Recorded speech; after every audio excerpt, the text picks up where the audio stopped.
अस्सलामुअलैकुम सारे ने एक नवी वीडियो ਦੇ ਵਿੱਚ ਤੇ ਅੱਜ ਮੈਂ ਆਇਆ ਅਬੂ ਬਕਰ ਫਾਰਮ ਦੇ ਉੱਪਰ। ਠੀਕ ਆ, ਸਭ ਤੋਂ ਪਹਿਲੇ ਉਹ ਸਾਰੂ ਨਹੀਂ ਮੈਂ ਆਪਾਂ ਨਾਲ ਗੱਲ ਕਰਨਗੇ, ਸਾਰੂ ਨਾਲ ਗੱਲ ਕਰਾਂਗੇ। ਸਾਰੂ ਨਾਲ ਤੋਂ ਪੱਠੇ ਤੋਂ ਲੈ ਕੇ ਕਿੱਦਾਂ ਆਪਣੇ ਜਾਨਵਰਾਂ ਨੂੰ ਪੱਠੇ ਪਾਉਂਦੇ ਆ, ਕਿੱਥੇ ਉਹਨਾਂ ਦੀ ਖੁਰਲੀ ਆ, ਕਿਸ ਤਰੀਕੇ ਨਾਲ ਉਹਨਾਂ ਨੇ ਸਿਸਟਮ ਬਣਾਇਆ ਹੈਗਾ ਵਾ, ਸਾਰੀ ਤੁਹਾਨੂੰ ਡਿਟੇਲ ਦੇਵਾਂਗੇ। ਤੇ ਚਲੋ ਆ ਜਾਓ, ਅਬੂ ਬਕਰ ਫਾਰਮ ਉਹਨਾਂ ਦੇ ਆਏ ਹੋਏ ਆ। ਤੇ ਪਹਿਲੇ ਆਨੇ ਆਪਾਂ ਚਾਰਾ ਕੁਤਰਨ ਵਾਲੀ ਮਸ਼ੀਨ ਤੇ। ਵਾਲੇकुम सर। वालेकुम सलाम। सर अपना फार्म का की नाम तुसी एक बारी जरूर दस्सिओ। अबू बकर फार्म।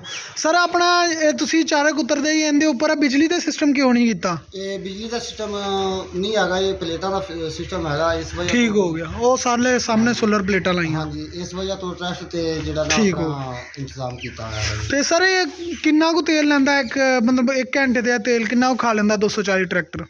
ये 240 खा लेंदा, तकरीबन अद्धा लीटर खा ਜਾਂਦਾ ਹੈਗਾ ਆਪਣੇ ਤਿੰਨਾਂ ਦਿਨਾਂ ਦੇ ਵਿੱਚ। ਫਿਰ ਤੇ ਬਿਹਤਰੀਨ ਐਵਰੇਜ ਦੇ ਰਿਹਾ।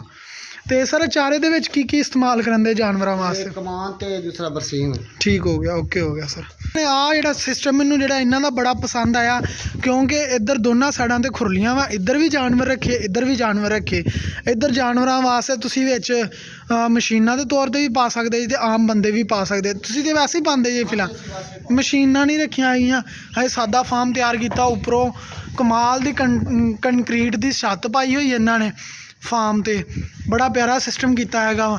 ਤੇ ਸਰ ਆ ਜਾਨਵਰ ਕਿਹੜੇ ਜਾਨਵਰ ਆ, ਜ਼ਰਾ ਤੁਸੀਂ ਥੋੜੀ ਡਿਟੇਲ ਦੇ ਦਿਓ। ਇਹ ਫਰੀਜ਼ਨ ਜਾਨਵਰ ਨੇ ਤੇ ਲੇਕਿਨ 10 ਕਿਲੋ ਇੱਕ ਟਾਈਮ ਦਾ ਦੁੱਧ ਦੇ ਰਿਹਾ। ਓਕੇ ਹੋ ਗਿਆ। ਪਹਿਲੇ ਠੀਕ। ਤੇ ਸਰ ਆ ਜਿਹੜੀਆਂ ਸਹੀਵਾਲ ਨਸਲ ਆ ਨਾ? ਹਾਂਜੀ ਸਹੀਵਾਲ ਹੈਗਾ। ਤੇ ਉਹ ਦੋ ਫਰੀਜ਼ਨ ਤਿੰਨ ਤੇ ਨਾਲ ਬੱਚਾ ਆ ਇਹਨਾਂ ਵਾਸਤੇ ਛੱਡਿਆ ਹੈਗਾ ਬੱਚਾ? ਠੀਕ ਹੋ ਗਿਆ। ਇੱਧਰ ਆ ਜਾਓ ਸਰ। ਛੋਟੇ ਬੱਚੇ ਇਹਨਾਂ ਦੇ? ਠੀਕ ਹੋ ਗਿਆ। ਤੇ ਇਹਨਾਂ ਵਿੱਚ ਹੀ ਤੁਸੀਂ ਪਾਣੀ ਪੀਣ ਵਾਲਾ ਸਿਸਟਮ ਕੀਤਾ? ਠੀਕ ਹੋ ਗਿਆ, ਓਕੇ ਹੋ ਗਿਆ। ਤੇ ਆ ਇਹਨਾਂ ਦਾ ਵਿੱਚ ਉੱਪਰ ਲੈਦਾ ਸ਼ੈੱਡ ਪਾਇਆ, ਇੱਥੋਂ ਸਿੱਧਾ ਮਰਜ਼ੀ ਹਵਾ ਆਵੇ, ਉਧਰੋਂ ਵੀ ਹਵਾ ਆਵੇ, ਖੁੱਲਾ। ਗਰਮੀਆਂ 'ਚ ਤੇ ਸਰਦੀਆਂ 'ਚ ਕੋਈ ਜ਼ਿਆਦਾ ਪਰੇਸ਼ਾਨੀ ਨਾ ਬਣੇ। ਠੀਕ, ਠੀਕ ਹੋ ਗਿਆ। ਤੇ ਆ ਤੁਸੀਂ ਬਾਕੀ ਆ ਚੀਜ਼ ਚੈੱਕ ਕਰ ਲਓ। ਉਧਰ ਮੱਝਾਂ ਰੱਖੀਆਂ, ਮੱਝਾਂ ਵੀ ਤੁਹਾਨੂੰ ਜਾ ਕੇ ਚੈੱਕ ਕਰਵਾਉਂਦੇ ਆ। ਪਾਣੀ ਵਾਲਾ ਸਿਸਟਮ ਵਿੱਚ ਹੀ ਆ। ਇੱਧਰਲੀ ਸਾਈਡ ਤੇ ਬਣੀ ਹੋਈਆਂ ਨੇ, ਲੇਕਿਨ ਇਹ ਹੈ ਕਿ ਵੀ ਥੋੜਾ 10 ਦਿਨਾਂ ਦੇ ਵਿੱਚ ਇਹਨਾਂ ਦਾ ਇੰਤਜ਼ਾਮ ਕਰ ਦੇਣਾ, ਖੁੱਲੇ ਆਉਂਦਾ ਜੀ ਇਹਨਾਂ ਦਾ। ਠੀਕ ਹੈ, ਇਹ ਵੀ ਖੁੱਲੇ ਰੱਖੋਗੇ? ਹਾਂਜੀ, ਇਹ ਵੀ ਖੁੱਲੇ ਰੱਖੇ।